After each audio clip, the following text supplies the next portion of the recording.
Thank you, Mr. Chairman. Clearly, what I've heard today is very disturbing.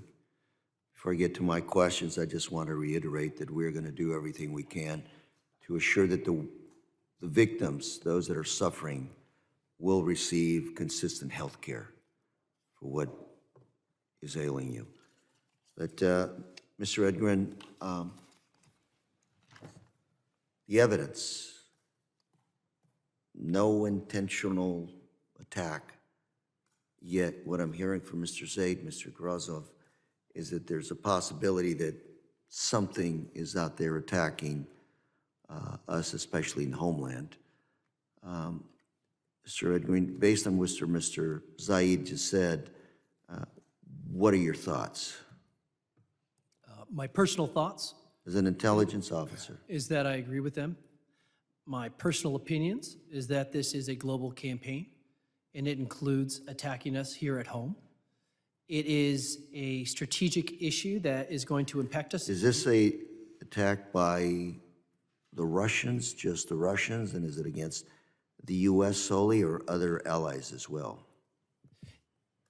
I have to be careful what I say here. So let me say this. And if I can, say what you can. And if you gentlemen feel better talking about this in a more secure setting, I'll start by we can saying work this. on that as well. Congressman, thank you for the question.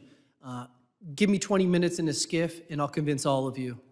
I know where the bodies are buried. I know the cabinets to look in, the questions to ask, and the people to subpoena. I will say that this is a global campaign, and it's focused on attacking our people, the best of our people. It's not the middle-range people that are being attacked. It's those that are succeeding and providing work that winds up on the president's desk every morning. So it's a massive issue. It's something that doesn't come to light, and it's something that, especially with the Department of Defense survivors, the unseen, they're totally left out of this because the Havana Act doesn't cover your active duty members.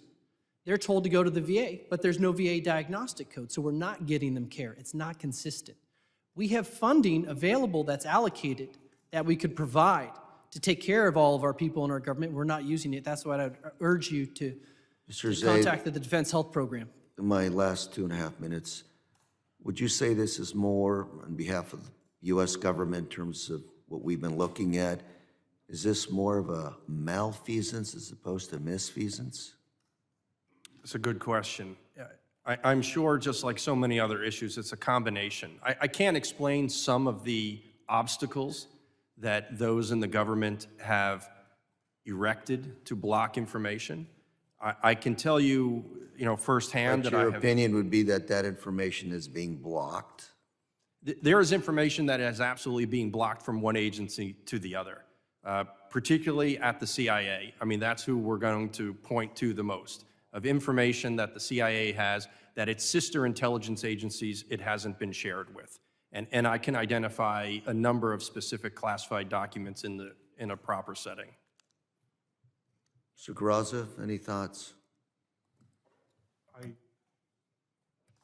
I would like to be the devil's advocate and allow for the possibility for some legitimate reasons why the U.S. government and intelligence offices, agencies might not want to make this a public issue. One of the few legitimate explanations for this, in my mind, is the fear of proliferation of such a weapon in case it becomes widely known that it's achievable, feasible, and maybe not too costly to manufacture. That's why I don't require public answers to our findings, but I encourage skiff answers to everything we found out to you and to government, so that we exclude the possibility that it's, if that is the case, of an attack on American officials by the Russian state. Is there any way to protect our officials from these weapons? This is exactly why I do not take into account a possible legitimate reason for hiding this, because from my personal point of view, making this public is the best protection. My last few seconds, Mr. Edgren. Any thoughts? The best way to protect our people is to fight back. When you're hit in the shadows, you have to hit back twice as hard and tell your adversary why you did that. Thank you, Mr. Chairman. I'm out of time. I'll yield. The gentleman yields.